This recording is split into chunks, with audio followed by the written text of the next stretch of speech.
Clay, it's obviously new and fresh in our minds, but I've never been so embarrassed by how early in this season of Star Trek Enterprise I thought the M.A.C.Os were going to do something. I put faith into Star Trek Enterprise that the M.A.C.Os were going to be characters who challenged our own characters about their militaristic outlook on life, and they had guns, and they were going to be a threat, and they were going to do stuff. Their M.A.C.Os aren't really in this one, but I guess that's kind of the point of why I'm bringing it up in the start.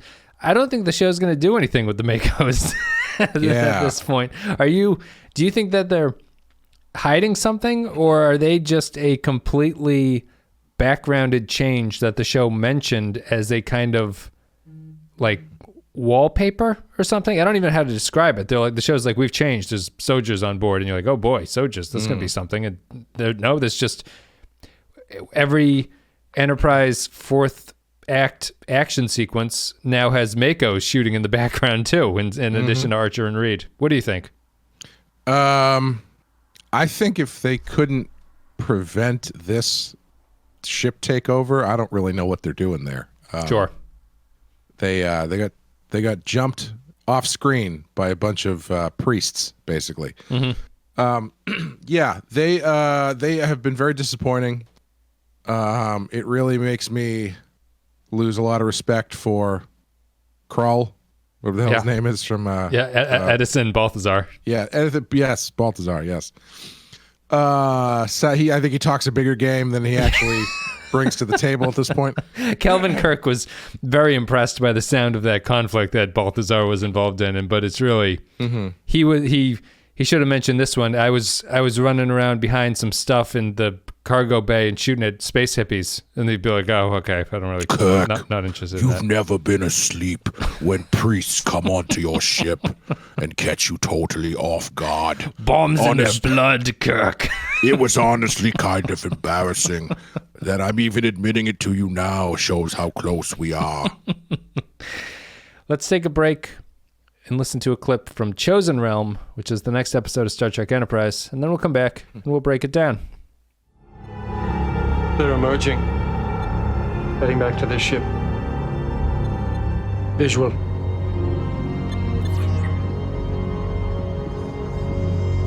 I want to know what kind of armaments they're carrying. We may have found what we're looking for.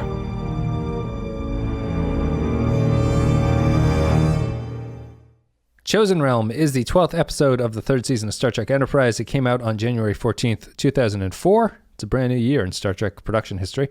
It is 13 out of 28 in the Xindi Crisis arc, written by M.A.C.O, his second script in 3 episodes, I think, which is interesting, and shows one of the reasons he becomes showrunner next year, I think.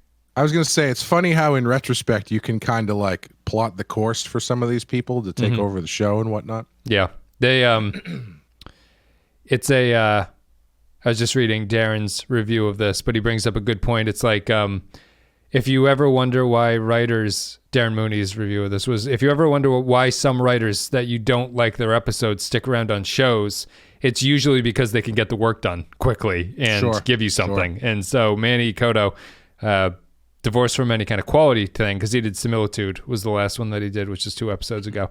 He can certainly turn around a script. What was the one in between? Carpenter Street. Carpenter Street. Oh, right. Yes. So now we're up to Chosen Realm, written by M.A.C.O, directed by Roxanne Dawson. In-universe date specifically is not known as 2153. In this episode, Enterprise is hijacked by a group of religious extremists who worship the mysterious spheres in the Expanse. One of my big takeaways from this episode is could the Xindi have been these people? Do you think that there's like a season's worth of stuff with these guys being the Xindi? I say that because I feel that we learned more about these guys in one episode, and we didn't really learn a lot about them. But I feel like we know 5 times what we know about the Xindi from just this one episode with these guys. And I know that this episode is like extremely on the nose about being a reference to 2003's Islamic terror aspect. Yeah, I was going to say they also fit the hacky 9/11 metaphor better than the Xindi do. They do. Could they have been toned down slightly and improved, I guess. I don't know if this is an interesting place to start, but I was watching this going, I feel like these guys should be the Xindi instead. You know, like if they captured the Enterprise for a season or something like that, it's like I feel like this is kind of more along the lines of what I was expecting, which isn't really good criticism. But do you have any thoughts about these guys being like antagonists, or is this just, do they only need this one-off episode for these guys? I think they could have been. I think if you kind of blended them into the Xindi, you that's probably where the sweet spot is, where it's not entirely just on the nose religious stuff. Yeah. But it's that stuff baked into whatever whatever Xindi stuff you want to, architecture you want to hang on to. I mean, I guess the thing you lose by doing that is your devastating ending, where the people who butter the top of their toast and the people who butter the bottom of their toast have destroyed their entire civilization over it. Which is deliberate callback, reference, homage to Let That Be Your Last Battlefield, the TOS episode where the guy has half of his face is black, half is white, and the other guy has the other side that's black and the other side is white. Oh, sure. Yeah, they pay for our podcast now. Yeah, that's right. They're two captains, Beale and Lokai. In that episode ends with both of them going back to their planet to find it destroyed because of the hatred that they've been brewing. And also, the thing there, which I think is actually more clever, is because I didn't really realize it until someone points it out, but a lot of people don't like about Let That Be Your Last Battlefield is that these two black and white face people show up and they're like, we hate each other. We have a feud that goes back generations. And then towards the end of the episode, someone asks, like, why do you hate each other? And one of them goes, well, his face is black on the wrong side. And it's like, it's one of those things that the way I watch TV, I didn't even notice that they have opposite colorings, really. Oh, sure. I'm just like, they're black and white guy, whatever. But then when they say it, that's the whole thing, is that it's so stupid that they're fighting over such a strange thing. Here it's the 10 days versus 9 days or something it took to build the spheres or something. There's some minor difference which causes people to be heretics, but that's the other reference to the TOS episode. Sure. Yeah, I think they could have been, especially because they seem like an interesting thread to pull regarding the sphere stuff that they haven't really done anything with. I like the tie into the spheres. I think that's maybe my favorite part of this. Not to interrupt, the spheres in my absolute favorite moment, it's just kind of distracting here, but I'll say it. I felt weirdly emotional when he deleted the sphere data. I was like, God damn it, they've been working on that for so long and he just deleted it. It doesn't really amount to anything, and I don't know if they're going to bring it up going forward, but you would hope the Enterprise has at least one backup drive. Or an iOS time machine they could use to get that data back. It's stored up. It's uploaded to the cloud. But that's the.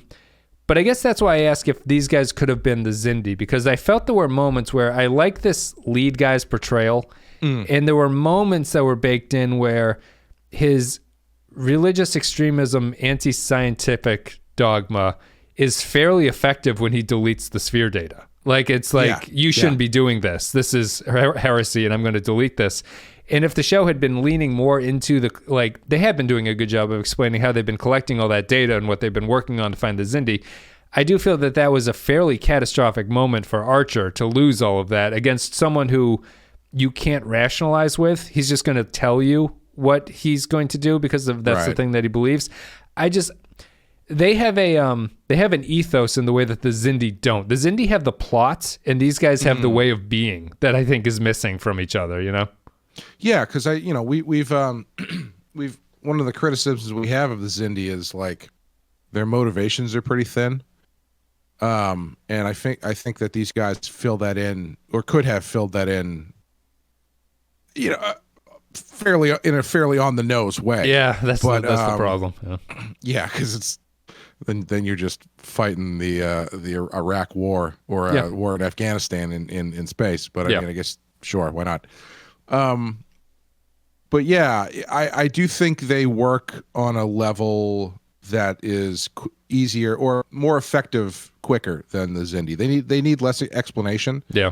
So when they do give you explanation, I feel like it feels like they're fleshing more stuff out than with the Zindi, which is like, so this guy over here, he's a Zindi. No. The guy next to him is a Zindi. Yes. But the guy next to him is also a Zindi. Yes. But they don't look anything like each other. Correct. Yeah. Are they from the same planet? Yes. Are they from the same hometown? No. Okay. Cool. And the guy in the middle, he's not a Zindi. Sometimes. Like, yeah. Ugh. And that's kind of, it gets a little bit choppy when you get into that stuff. And it's, why are they, at least with these guys, yeah. Like, like they say in The Big Lebowski, at least the Nazis had an ethos. Yeah. Well, these guys have these guys have an emotional impact ethos. Like where the Zindi are just they have a bomb, they're going to use the bomb, they're going back in time to use a bomb, we're going to have a bomb, there's going to be a biological weapon, they got a bomb. You can't say bomb on an airplane. These guys have a... Don't listen to this episode on an airplane. They don't have a... They don't really have, like, because it's a reference to that TOS episode where the difference is so stupid and the argument that this sect is having between itself is so ridiculous to the eyes of a non-believer. They don't really need to have that plot thing, but I do think the way that they take over the ship, you had made fun of the M.A.C.Os for it. I actually think it's kind of clever that this is the only way that this could really happen, and it sort of makes sense. And so I give them credit for that. And also, just I like the lead guy's performance, and I think that Archer having your ship taken over by someone that you can't negotiate with because he's just not talking to you about what you want to talk about is a really great idea for an episode like this in the middle of an arc where there's a time bomb ticking that they need to find something. It's like, I don't have time to deal with you right now. Right. So it feels like it fits that arc. I don't really know if that was clear, but I think that these guys are interesting in a way that so many of the Enterprise alien, vaguely militaristic aliens are not. They have like a thing to them, and I think that it works, even if it is, as you say, a blatant reference to Al-Qaeda and things like that. Well, I think the thing that separates them from the Zindi and makes them a little bit more interesting is you get two scenes, maybe three, I can't remember, 2 or 3 scenes where Archer talks to this guy. What's his name? Digimon? It is something, it's like it is something like Digimon. It is Digimat or something. Digimat. Sure. I like buying my PC pieces at the Digimat. Look to the Digimat. You've got a few scenes where Digimon and Archer actually have a conversation about extended scenes. Long time they talk to each other. Yeah, about differing viewpoints that are valid conversations to have. I mean, I think for me overall this episode is interesting because I can't tell if it's really good or if it's really cheesy. But there is a couple good scenes in it, and one of which is I think the way that Archer gets over on Digimon by choosing himself to be the one who gets executed is pretty clever. Yeah, and it's a clever use of the transport and all that kind of stuff. But I find myself thinking as we compare them to the Zindi, this show does really well generally in their one-on-one Archer and the antagonist conversations. They usually, the good ones are really good, the bad ones are kind of like whatever. But like it's a well that they go back to fairly often. I'd say it's not the show; it's the franchise's core is that. Yeah. I don't know what conversation Archer's going to have with the Zindi. Right. What are they going to talk about? Because you got to get them in the room together, because that's the lifeblood of Star Trek, as you're saying, is differing sides getting into a room and talking to each other. What interesting stuff are they going to have to say other than one of the Zindis going, we're not so different, you and I, Archer. Yeah. We both are from, that kind of shit. And it's just, that's not interesting. Until the reptilian Zindi says, I'm going to fucking kill you. And Archer says, you can't do that. And it's that kind of thing. I don't know what they would say. Arch is going to be like, but civilization is the thing that we're fighting for. Aren't you a civil? You know, that kind of bullshit. Yeah. I thought what we are were. you? What's the Joker line? Isn't this a society? We live in a society. But you know what I mean? Like, there's no. I don't know anything about really what the ethos or the point of view of the Xindi is overall. I just know that how Archer would convince them, like how Archer would even open negotiations to be like, please don't kill us. I don't know what you want. All we really know is that they're afraid that they're going to get invaded in 400 years, so they are preemptively taking care of that. Striking. Yeah, they're preemptively attacking France. Yeah.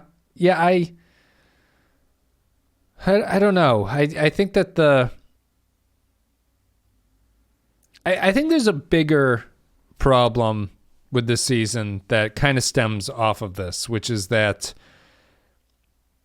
Star Trek, I think, works better in broad strokes than specific issues in a lot of ways. Like this 9/11 reference season thing of hunting down the Xindi and then meeting these guys who are stand-ins for Al-Qaeda, but they're not the main antagonists that we're after.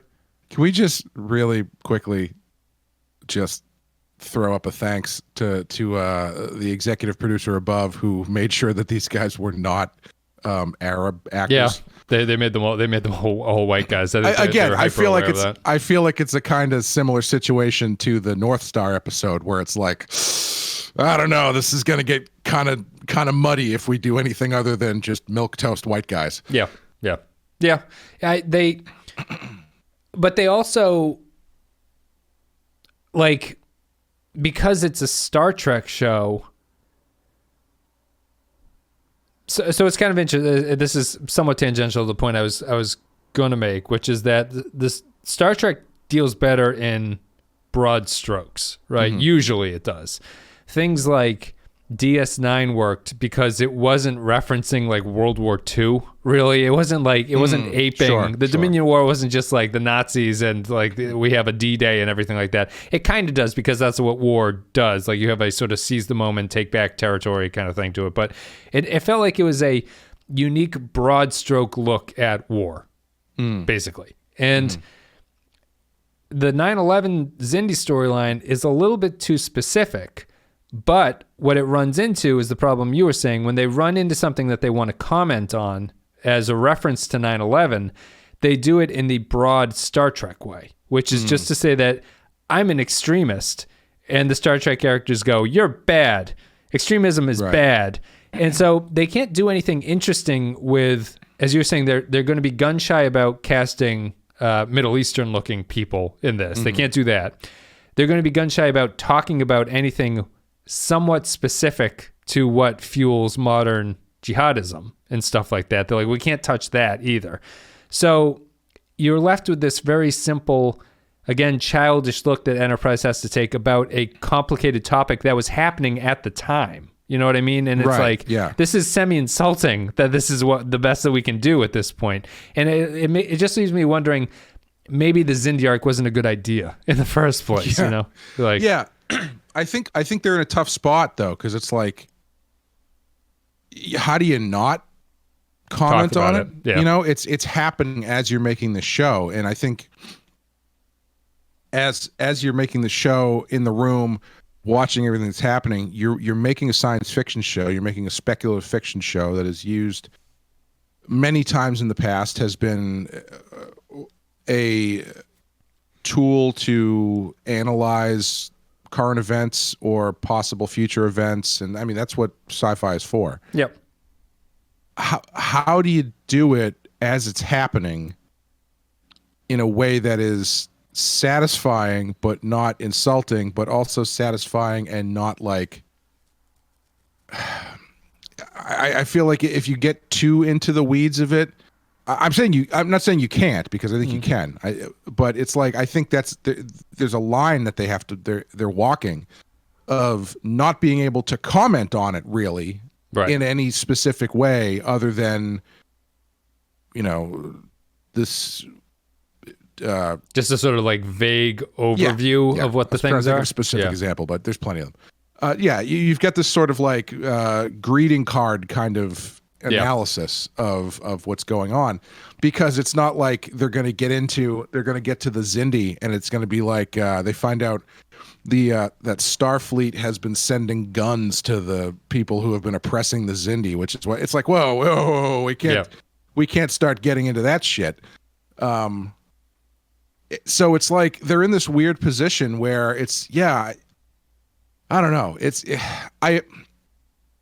I think I appreciate that they're doing it, because ultimately the message that they're sending out with these episodes isn't a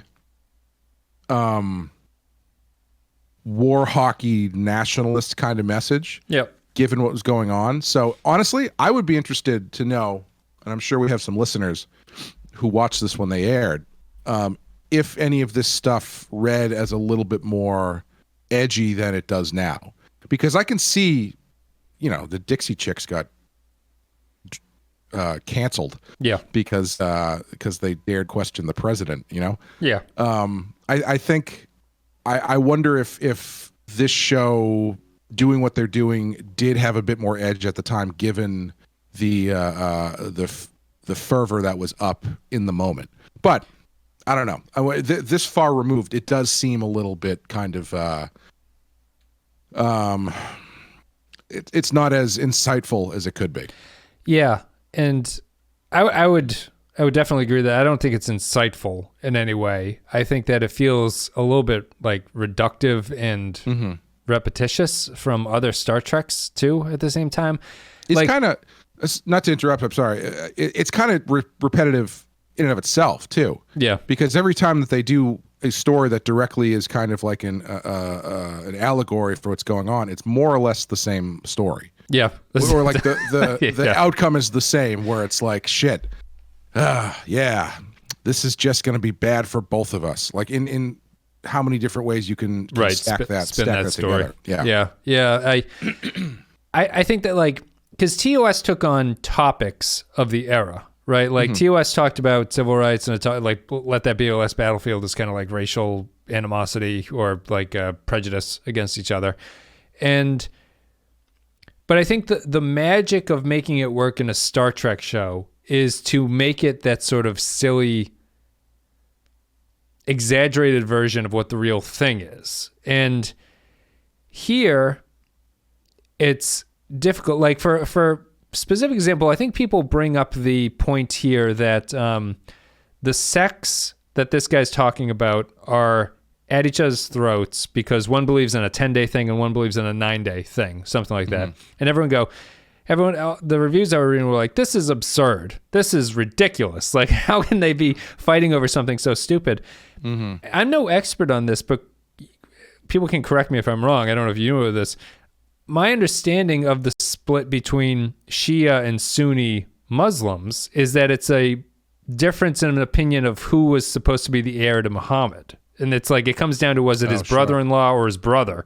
And that splintered off two warring sects with each other that actually kill each other and things like that. And so it's in this weird place, the episode, where I feel they're making almost less of an homage to Let That Be a Less Battlefield and more of that feels very contemporary Islam, a comment that you would make. It's like they're the sects that are fighting against each other in Iraq currently are these two different belief systems for the same religion. And it comes off as strange because you kind of expect it to be the Star Trek version of that, and getting too specific in it is like, the show isn't intellectually capable of this. Like, this is not the direction that they should go because they don't have anything interesting to say. I think the best Star Trek series would not have a good place to go with this. I just don't think it's designed for it.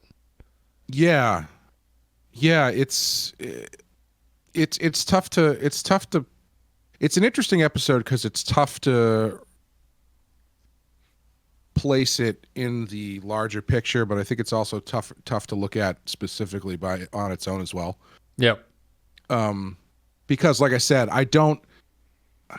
I'm not totally sure. Like, what are your general thoughts? Do you think this is a really good episode? I honestly don't know. I can't figure out why I don't know. Yeah. Because like there's nothing wrong with the writing or the structure of it. Like I said, I think there's some really clever stuff in it, but I don't know if its approach to this stuff is hindering the quality because it seems so on the nose and seems so surface level. Also because Archer says it's okay if he dies because T'Pol is a great captain, which we all know she's not. he doesn't remember that future version of the world. See? Yeah. So yeah, what's your general take on it? I like the first half of this quite a bit, and I think it's stupid in the second half. Once they start running around shooting each other. Once they start running around, it's typical Enterprise. Like a lot of my problems with this are just typical. This is what Enterprise does. They're going to have a gunfight, and then it's going to resolve, and they'll take back the ship and do all this stuff. I was hoping Archer was going to start haunting him like a ghost after he was supposedly dead. Just keep re-energizing him in his room at night while he's sleeping. I would. Archer's close to making. I would have just spun it into. I would have just asked everybody on their computer terminal who cut the cheese. as my, it's me, Archer, here as a ghost in your MS DOS screen. Did you think when Digimon was like, you must choose a member of your crew to be sacrificed, that Archer was like, Mayweather. It's him. No question. I was a little surprised.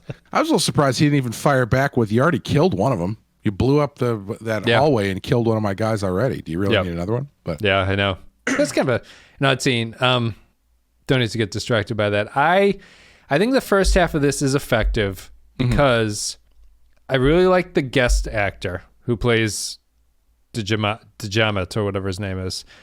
And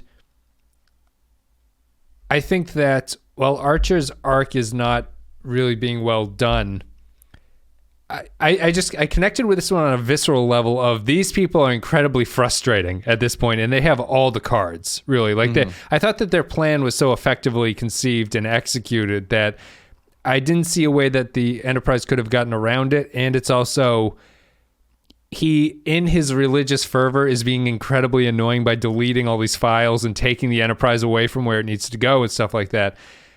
I liked that. I like it less when they move into the second half, which is the characters that want to have an abortion. I'm like, right. Can these characters not be in this? I understand that Archer needs that guy to like fire back, but I didn't think that it was a smart idea for the show to have a single character who questioned that sex beliefs. I thought they should all be diehard extremists because otherwise I'm left wondering like, well, this guy seems to have a lot of doubts. Like it's strange that it'd be like the one, was there a hijacker on the 9/11 flights who was like, guys, I don't think this is the right thing to do. It just seems like a strange character to have, and he's only there for plot development, I think, because you need him. I would say it's a little more believable than having a hijacker like that on one of the 9/11 planes because they've been out there for a while. Like their plan was never to capture the Enterprise. That just ended up being a byproduct of like a fortunate bounce, really. Yeah. So I can see. What are they out there for? Sorry, if not that. Venerating the spheres. Was that not bullshit? I don't know. I guess they never do that. I think that they do venerate the spheres, but my understanding was that they were always hunting for a weapon to destroy the other side. Because regardless, they've been out there for a while. Like he's had time to think about it, you know. Sure. So I don't disbelieve that there's a couple, you know, people who want to leave Nexium there, but yeah, it's a weird way to get into that where she wants to have an abortion because she doesn't want to have a baby in this cult, and they were thinking about leaving anyway, but then he's kind of like waffling on it. It's a very strange way to get into that. I'm just not sure the upside to have him. Well, to be fair, if they didn't do that, if they still need that character, then you have to have a diehard fundamentalist guy that Archer talks into rejecting his beliefs, which that was tough to swallow in that previous episode where they go to the weapons laboratory. So I think it would be harder to swallow in this one, where it's like this guy actually has an ethos that he believes in. To be talked down from that might be a little bit beyond the pale. So I could see this happening actually in a serial storyline, right? Where these guys hijack the Enterprise. They do all the annoying stuff like delete the sphere data and not the sphere data, but they delete the data about the spheres. Mm-hmm. And the whole way to this planet, the Enterprise crew is under the thumb of this guy who's doing extremely annoying things to them and sort of screwing up their mission because of his belief about heresy. The thing that turns him is not Archer, but it's the ending of seeing the planet destroyed. And it's like, that's all that's necessary to prove this guy wrong. But the plot has been carrying them. In that case, his extremism is just showing the downside in terms of a plot to the difficulties that the crew are having, if that makes sense. So like his extremism has caused an inconvenience to the crew that is extreme. And his change of heart can't come from Archer. It can only come from him realizing that what he's done himself is wrong. I find that fairly effective. Like I don't think Archer convinces him of anything here. You know, even in terms of the episode, Archer just takes the ship back, and the guy is only convinced or only sad when he sees that his whole planet has been blown up or whatever. Yeah, that would unfortunately require a very different episode, I think. Mm-hmm. But yeah, I think ultimately, yes, that would be having him rejected of his own volition would be the best way to go. Yep. But given the way it's structured here, yeah, I don't know if there's a better way to do it than the way that they did. If you really want to have that character, the only other thing I can think of is, I don't know, if the woman was the one who did it, because like she's got a reason to want out, but maybe he's not. I don't know. It's you're in a tough spot if you need one of those guys to turn on his beliefs. Yeah. Then you really need to kind of figure out a reason for them to do it. And I guess a pregnant wife who doesn't want to have a baby is a way to go. I think fundamentally I have a problem with that character just because from a TV standpoint, it's incredibly obvious once that character voices his opinion that he has doubts, like this guy's going to help them at the end of the episode, and that'll be the thing that happens. The other thing is that I think it just changes the point of the episode, which I think they're trying to say is that extremism poisons minds and is bad. And what it ends up being is that if there are doubters within this guy's sect, it's more a thing about a cult of personality that Digimon has over them, you know, and I don't think that's what the episode wants to say. I don't think it wants to say that extremism is driven by one guy who is more of an alpha than this beta guy who doesn't want to challenge him or something. I just think that them all buying into it feels more, and I know they try to push it by, they have that conversation between that guy and Digimon where he's like, well, questioning me is the same as questioning the sphere builders, and you don't want to do that. So I understand that this guy's a true believer, but I just don't think there's...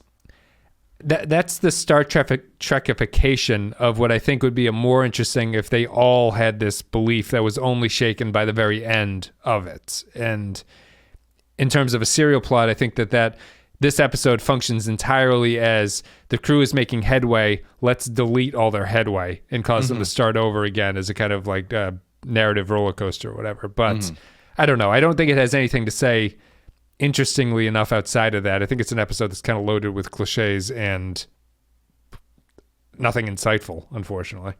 Yeah, I think if they had moved the destroyed planet to like the halfway point of the episode, and so then at that point you've got Digimon who sees what's going on and he doubles down on everything, and then you've got Elliot. Oh, sure. Doubters. Yeah. Yeah. You've got Elliot who sees what's going on and he is broken by it. Then sure, I think that probably is the best outcome, but then you don't have that ending and whatnot. So it would require a shift of things in the episode, but probably, yeah, I would say putting, if you really want to ratchet up the tension, because like when the other guys show up, the other what's the name of this race? Do we know? Triannons. Triannons? I think so. Like yeah. the Fleetwood Mac song? Yeah. My favorite. I think it is Trianon. My favorite Fleetwood Mac based plant store. If when the other Triannons show up with the blue on their face, there's no like. It's on the other side of their face too. Is right. an homage to Battlefield. Yeah. Sorry. Go ahead. There's no ratcheting up of the stakes really, other than he's going to kill these guys because he's got a better ship. Yep.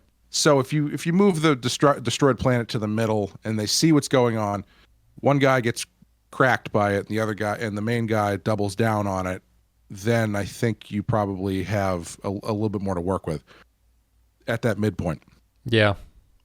But then I mean at the end, that's just you take back the ship, and then Archer goes, man, two sides of the same coin. Shakes his head. Executive producer Rick Berman. Brandon Braga. Yeah. I mean, to answer your question, I think this is and not to spoil anything, it's a right down the middle episode, I think. It's a lot of just my final thoughts before we go to final thoughts is it's really all the big thing that I took away from this one is that I am now deeply concerned about the Xindi arc, and I just don't think this is well executed, really. Like, what's the best part of the Xindi arc to you? Could be anything.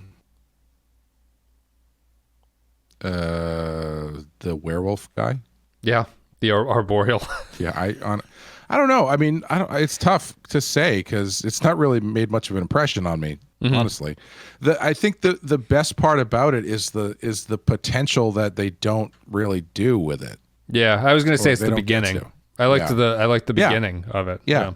I think it's a really strong start, and they keep giving you these bits of ways that it could go or questions they could have answered or the way characters could act, and they don't really follow up on any of them. Yeah. And so it doesn't feel like a progressive story as much as just sort of like a loose binding of things that is not in and of itself a very satisfying story. No, as I said before, this season of Enterprise feels like the first two seasons with just this very loose background of while the crew are doing something, they will occasionally mention the thing that they're doing overarchingly in the background. Basically, like that they're looking for this Xindi, but we found these guys, we found this planet, we found this thing, and it's just a normal Star Trek episode with that on in the background, and maybe, as you were saying, a little bit of repetition in the moral of the episode that is now undermining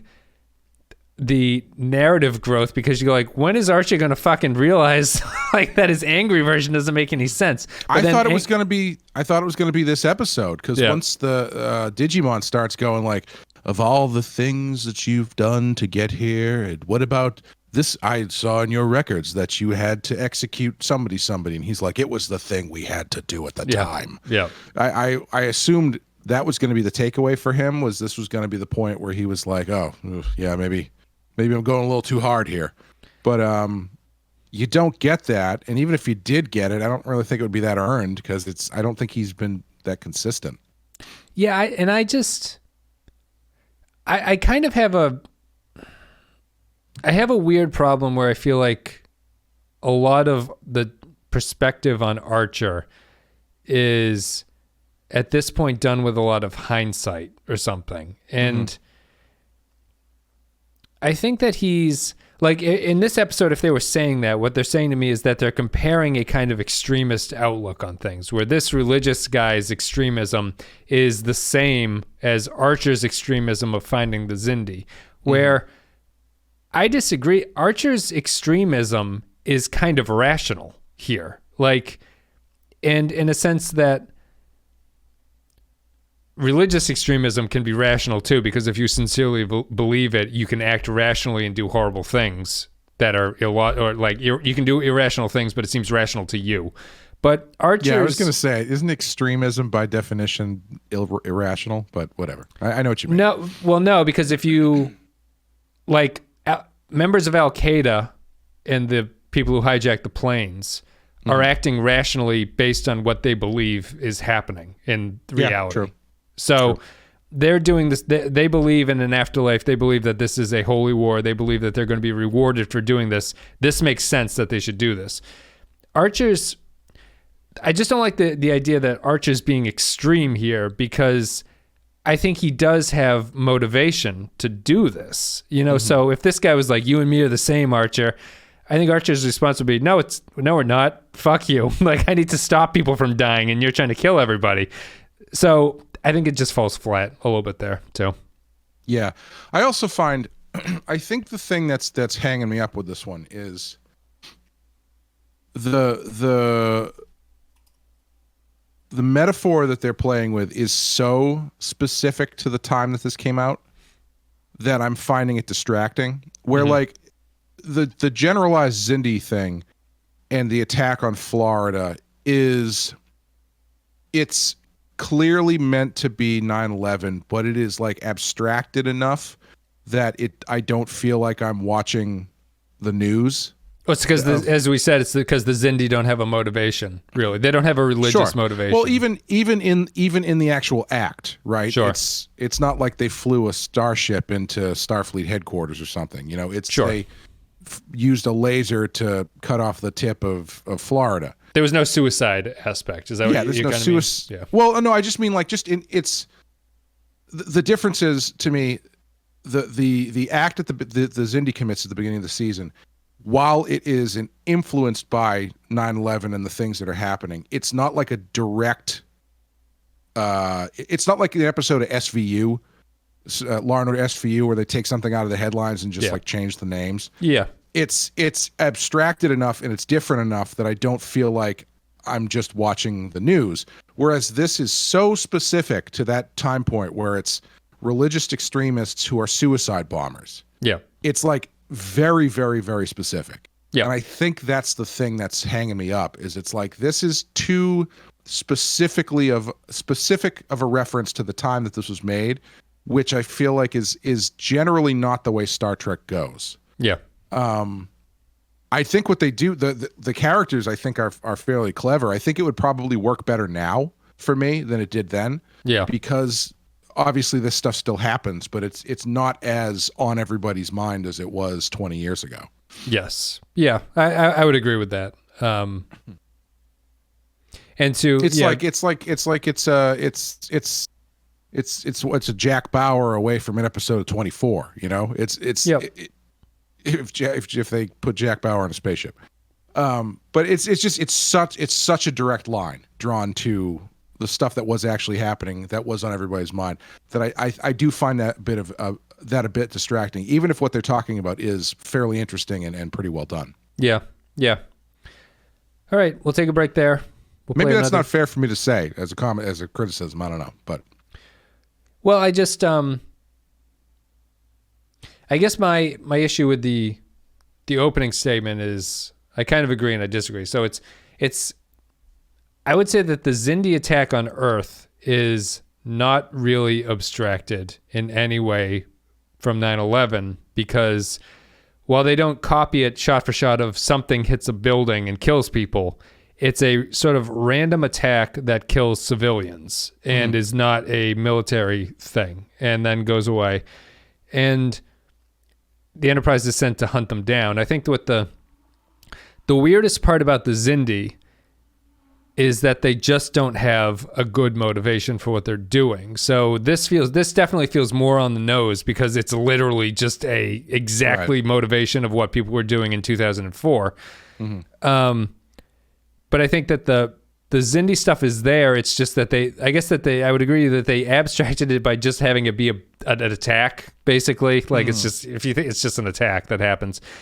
But that's also a downside of the show, as we've said before, because Archer and Trip and the rest of the crew have never had a chance to ruminate on it, which would make it seem more 9/11-ish if they had talked about like what the impact was. But because they don't talk about it, it just seems like it was a random attack that happened and we're off to find who did it. Right. Yeah. Yeah. All right, we'll take a break, play a clip from the episode, and come back, read our, give our final thoughts, read patron thoughts, and all that stuff. We just entered orbit around Trianon. Let's go. You've done a terrible thing, Captain. You've interfered with something that was ordained. After centuries of fighting, I was going to bring an end to the war. We would have had peace. Peace. One of my crewmen is dead. 6 others are wounded. My ship is damaged. None of that is important. All that matters is the sacred truth. You want truth? I'll show you some truth. Thank you very much for listening to the show today. Thank you for listening to our coverage of Chosen Realm.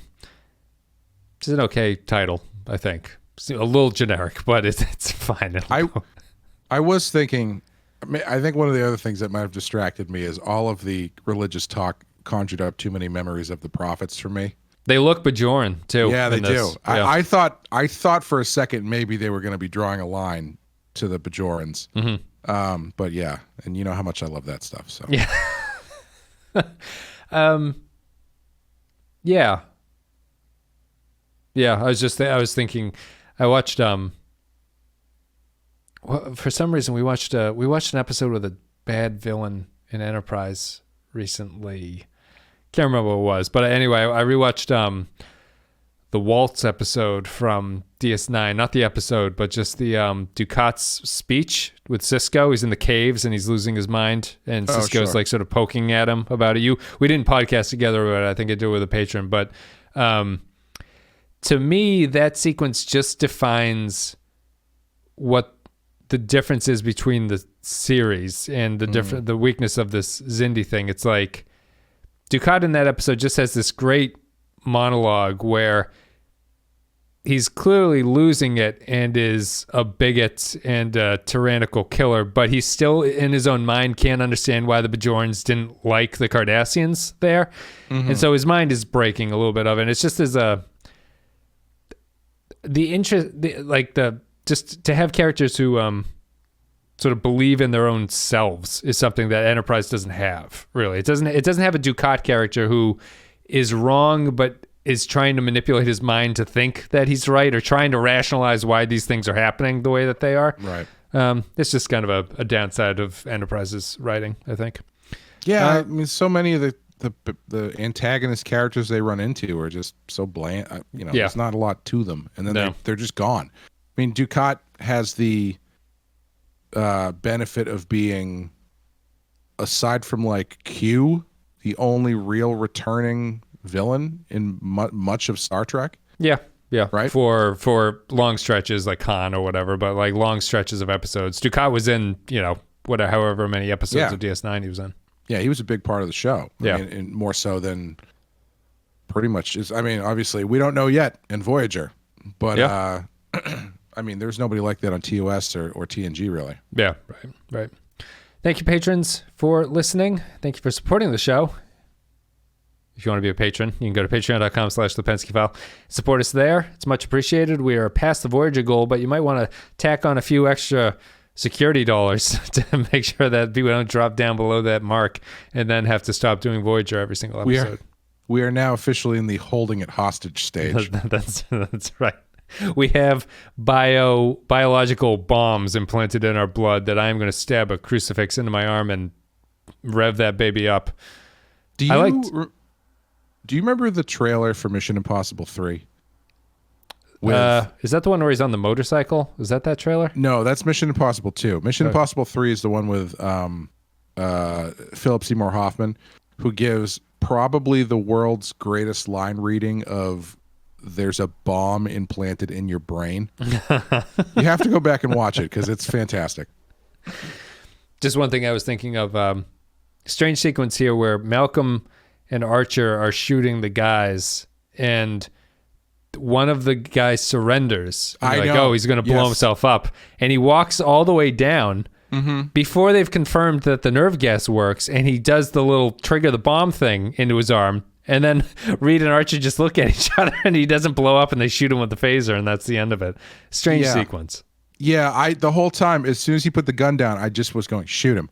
shoot him, shoot him, shoot him. And I was like, why are they not shoot? Oh, I guess he's playing on assuming if he surrenders, they won't shoot him. Is that the deal? I guess. Yeah, I guess so. Like, the show needs to show you that his bomb doesn't work anymore. Is the reason that it has to happen. That's why. But that's why that scene is there ultimately. But I was trying to figure out why they would do that in the first place. Because like if Archer and Reed don't know that the bomb doesn't work, you would shoot him immediately. Oh, I was. If you mean from the guy's point of view, he doesn't need to surrender to blow himself up. He can blow himself up from behind that beam that they are there. You know what I mean? Right. Yeah. Which is why I find it confusing, because he's putting his gun down and surrendering, but he's just doing it to showboat, really. Because like I guess he's counting on the fact he wants to get closer to him or something. Yeah, he's counting on the fact that they won't shoot him if he surrenders, I guess. Yeah.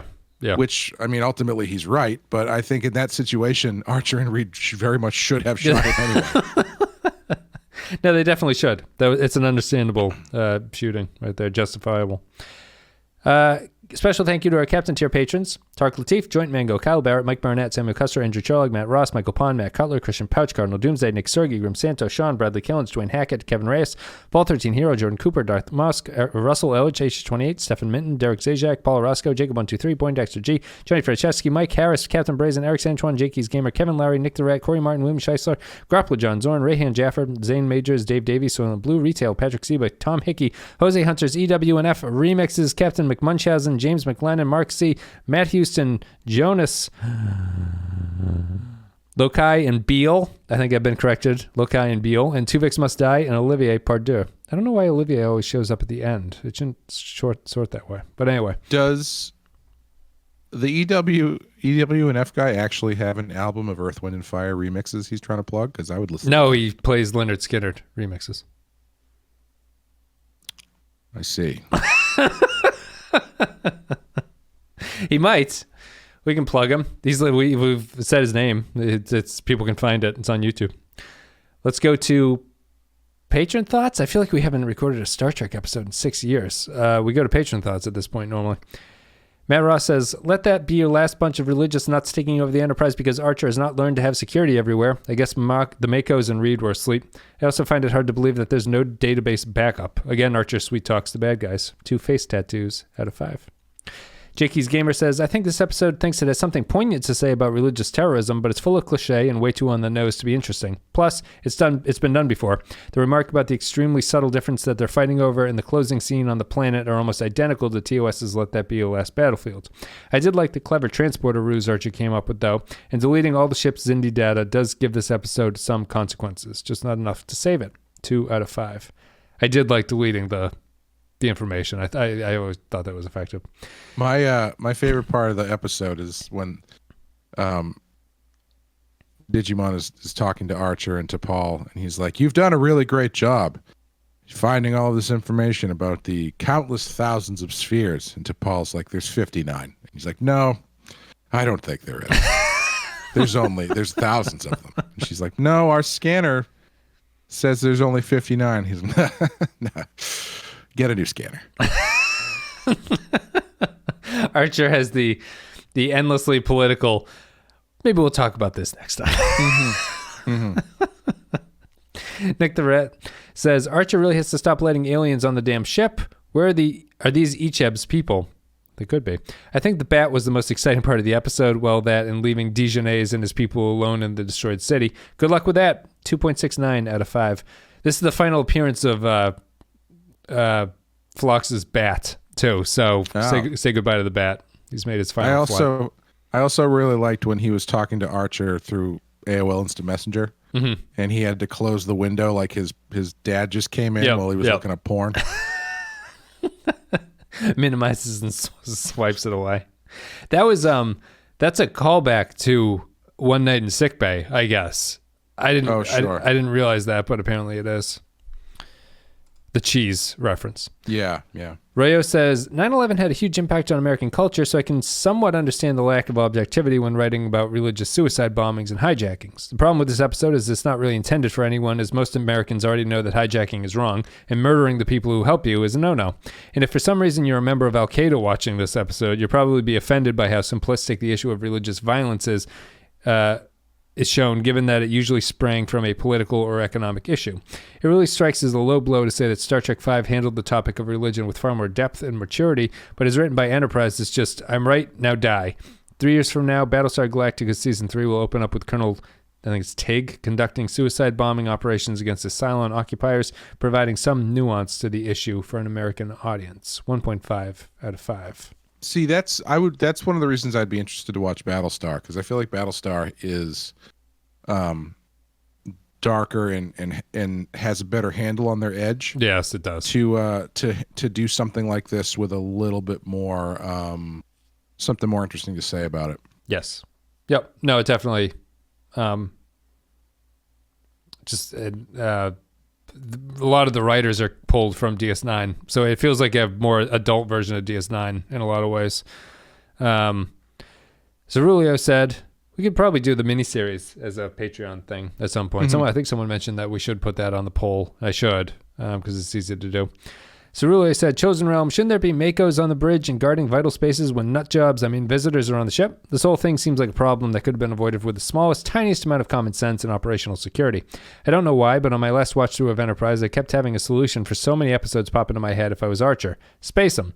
At the end of this episode, as I would so many times during the series, I would have just tossed the asshole aliens out of the airlock and went on my way, except for the pregnant couple, I guess. Ultimately, this episode is just a worse remake of Let That Be Your Last Battlefield with religious nut jobbery instead of racist idiocy. Weak 3 out of 5. So did the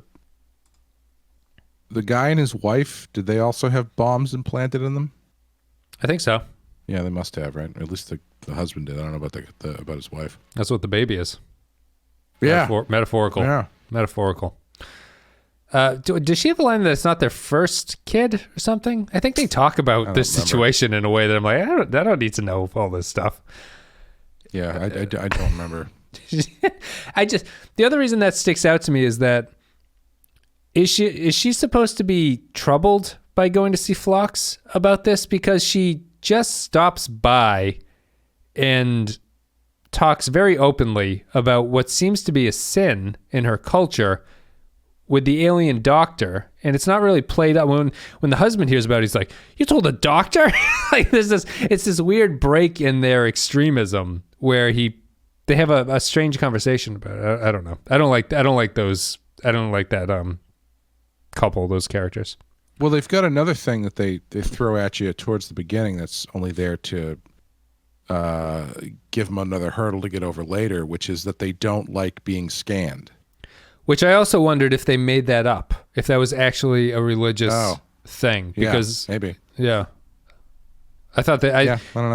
It would make sense because they don't get bombs on them, but right. And every other time right. And every other time that they bring it up, Archer brings it up because I think he knocks out a guy or whatever, and he scans him. He's like, "I know this is against your religion," but the guy doesn't say like, "I don't care" or whatever. Yeah, I don't know. I thought they made that up. That would have been the plot that I would have gone with. I think you can probably extrapolate out if you want that to be the case. I think it's not wrong. Yeah, it doesn't ultimately matter. Head canon. Cardinal Doomsday says the security. Where are all the headcanon websites for this singular episode of Enterprise? Many blogs were written. The security on Enterprise is lousy. In Gulliver's Travels in Lilliput, there's a huge schism about which end you open your egg at when you're going to eat it. That's what the Fighting Pilgrims reminded me of. Is Digimat a Bajoran? He seems to be wearing Bajoran earrings to me. Let That Be Your Last Battlefield with much better fight scenes. 4 spheres out of 5. So can we put like a cap on this as a story, because they've been doing the same story for literally 300 years at this point. Cap on two warring nations fighting over, which if salt shakers have 5 holes or 6 or something. Yep. It just, I don't know. It seems like they clearly go back to this well quite a bit in across time. They do. Come up with some better reasons for these people to be killing each other. It only really works like TOS did in a racism angle, I think. Like when you try to do what this episode does and move it into a religious or like philosophical outlook, I think it comes across as kind of naive and stupid. Be like, yeah, there are different points of view, and some of them are better than others. The racism one, it works because the difference is so stupid. Like, you know, like I don't know. They turn it into the sect, and I think the TOS episode works better just because it is kind of like it's so stupid it's clever almost, but the way that it works. I was just gonna say, I think the more interesting way to do it now would to be more Christian or Protestant about it, where it's like you've got people who ultimately believe the same thing. That's not really the problem. It's something like another subset of that, where it's like, you know, one group doesn't believe in intermarrying with another species, or you know, something like that, where it's like it's not as cliche as they both have the same beliefs except for this one thing that they can't agree on. Yeah, there's got to be a more interesting way to handle that. Yeah. A Latte Librarian says, the trick with the transporter was actually pretty great. Otherwise, the episode felt like a ham-fisted moral lesson. Does it seem cruel to anybody else to keep a bat on a spaceship? It seems like it needs more room to fly around. 3 spheres out of 5. Kyle Barrett says, considering the subject matter of this episode could have been much worse, and for a time it almost feels bold before rapidly deflating with a vapid second half. The ending wants to wrap everything up in the style of Let That Be Your Last Battlefield, but whereas that TOS episode was a very general look at racism and the simplistic ending worked, this one zeroes in so specifically on the complex topic of Islamic extremism that the facile, oversimple ending feels willfully naive. You realize the episode doesn't have much to say when the resolution is a phaser fight and Archer saying, go ahead, try to blow yourself up. My favorite scene was Archer telling T'Pol what was discussed at the dinner with Digimat, despite the fact that she was there and an active participant in their conversation. When Archer was forced to choose a crew member to be executed, I was expecting him to immediately nominate Mayweather without hesitation. 2 cameos by Taylor Sheridan before he became a big-time writer-director out of 5. Oh, I knew I recognized that name. I don't know what he's done, but I recognize the name. I don't know who it is. Is that the main guy? That's not the main guy, right? His name is like Connor or something or other, I think. Point Extra G says, genocide in the name of religion is bad, y'all. I'm not really sure what the other point this episode could make or where else it could go. It was decent enough and had good action in some places. The use of the transporter was pretty brilliant. Borrowing from the ending of Let This Be Your Last Battlefield wasn't as much. At the beginning of the episode, I was trying to recognize the guy piloting Trip around in the shuttle pod. He seems like I've seen him before. I couldn't quite place who he was. Oh, it's that guy. He's I think he was one of the guys on the flying the ship towards the end. Anyway, he's the writer of Hell or High Water. Okay. And Sicario. Okay. Yeah. He's just one of the generic guys on the ship. Yes. He's one of the second degree guys, not one of the main guys. Sure. Eric Sanchuan says, a pretty fun episode that tells a familiar type of socio-political Star Trek story and makes me think of Star Trek V, but if Star Trek V had a good villain and actual stakes. I really enjoyed the dramatic fireworks between Archer and, I think his name is Digimon. He looks kind of like Tim Heidecker, which was occasionally distracting. Also distracting how Digimon was able to access all of Enterprise's records and Archer's logs and the top-secret Xindi files, which are so important that Archer just left them in a very accessible place in the command center, and yet the man somehow failed to learn of the ship's transporter technology. I guess Die Hard and space plot wouldn't work otherwise, so we'll just let them have this. And anyway, it's entertaining, and I think I like it better than Starship Mine.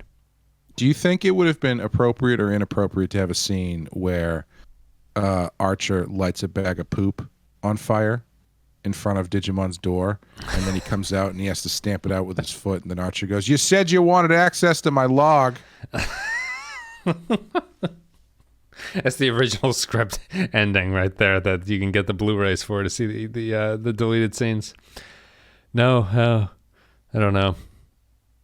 I'd even if we lose subscribers over that joke, I'll well, I was just thinking, I don't think Eric's was the only one. I think other people have said this is a Die Hard thing too. I mean, I understand why that's said. I just don't think Archer hiding in the ship is done for long enough to really feel like it's that important of a thing besides Yeah. he just hides in the ship and does it. No, I wouldn't. I mean, I could see the comparison, but it's glancing. I did laugh a little bit when Archer's running around and they're on the bridge and stuff starts powering down. And the guy's like, "What's going on?" And they cut to Archer and he's just pulling, shit out of the hole. Very unscientific about what his approach to that stuff is. I thought they were going to blame it on an anomaly. Yeah, because they talked about them previously as the breath of the Maker or something like that. I liked all that stuff. Yeah. Sorry to interrupt. Go ahead. No, that's about it. I like I still feel, I know we did an anomaly, but the anomalies in these spheres are more interesting than anything else in this Xindi arc. Like, I like that these guys interpret it as a sort of being in touch with their creators, is the way that the anomalies function, and the spheres are this sort of mythical thing that they can't desecrate. And I liked in the anomaly episode, the anomalies as a metaphor for distorting a person. Like when you come in contact with them, it changes you. It distorts like your figure or your mentality or something. But it's kind of backgrounded. Tom Hickey says, guest star Connor O'Farrell, that's the main guy, gives a strong turn as a religious zealot bordering on cult leader, devoted to his cause and cool-headed in his threats. He's truly a man of faith of the heart. Halfway through the episode, I was even considering rating this a 4 out of 5, but the last third devolves into a series of bland take-back-the-ship scenes capped with an over-the-top reveal that the religious conflict reduced their world to rubble, and the episode wastes the opportunity to explore anything nuanced about faith. But hey, at least we got to see the M.A.C.O save the day. Just kidding, that distinction goes to the couple from the always delightful pregnancy termination subplot. Hooray! 3 out of 5. It does. Last comment. Jose Hunter's EWNF Remixes says, everybody's allowed to have their own opinion about any given episode, regardless of their inability to justify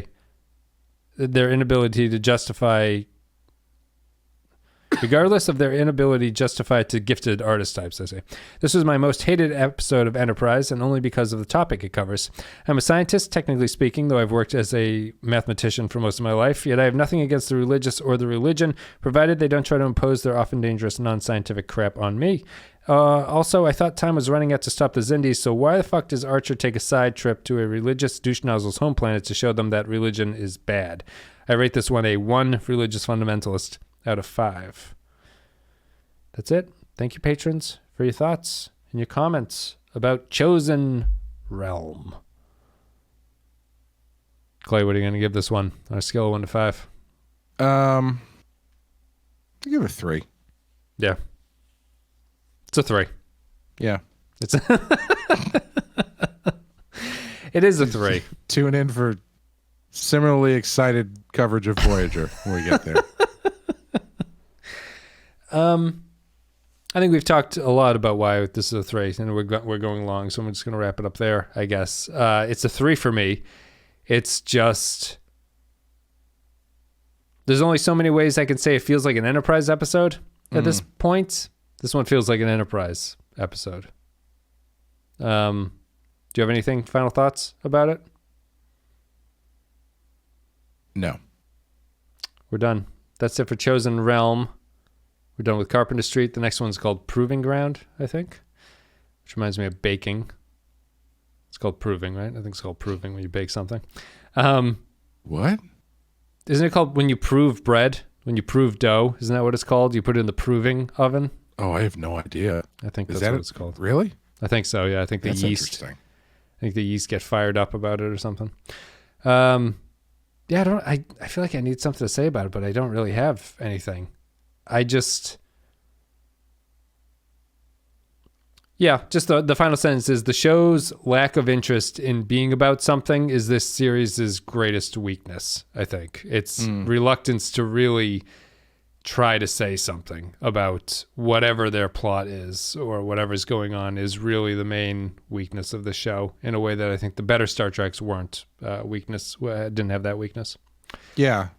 Just because, it's the times that they do try, my ears always perk up. But then about halfway through, I go, ugh. Well, they abandon it, right? They Right, They don't stick with it. They just take something and then they kind of give up on it. And it's always it's the trope of honestly, when we stop covering this series, my takeaway is going to be there were a lot of shootouts in Enterprise. Like that's going to be the main thing I remember. And I have to be honest that once they start shooting around the 35 or 30 or 35 minute mark of every single episode, my brain just switches off and I'm like, and then once they start talking again, it's like, oh, okay, how's this going to wrap up there? I don't know. They just must think that the audience wants action sequences, I guess. I don't know. It feels to me they've been doing it so long. It's tough to say that it's like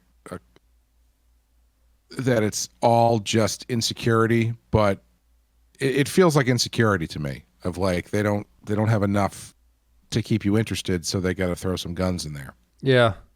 They do it so frequently. It'll be my main takeaway of the series to this point. That's it. Thank you very much, guys, for listening. Thank you for supporting the show. Patreon.com/ThePensky File if you want to support us there. We both give it a 3 out of 5 for Chosen Realm. Clay, do you have anything you want to say before we go? Badass should be back with season 4 of Batman the Animated Series, also known as the New Batman Adventures. Yep. New designs for all the characters. It's very fun. The final chapter. Batman the final chapter. Yeah, is Batman that what the final chapter. Yes, until Batman Beyond starts. We've got I don't know what week we're in, but in Rotten Horror Picture Show we've got the Abominable Dr. Phibes coming up, and then I think after that'll be that the most recent one. After that is the Invisible Man, the new Invisible Man, and nice. On Patreon, our Friday the 13th coverage continues this month with Friday the 13th Part 5, A New Beginning, which, to give you a little taste of that, Amanda said she couldn't remember most of it and she took no notes. And we recorded it the next day. So that's how much she liked it.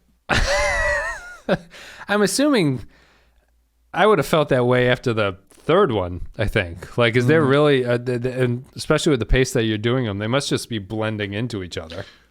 Yeah, they kind of are. They are oddly, they have like little bits and pieces that delineate them in like a fairly clear way.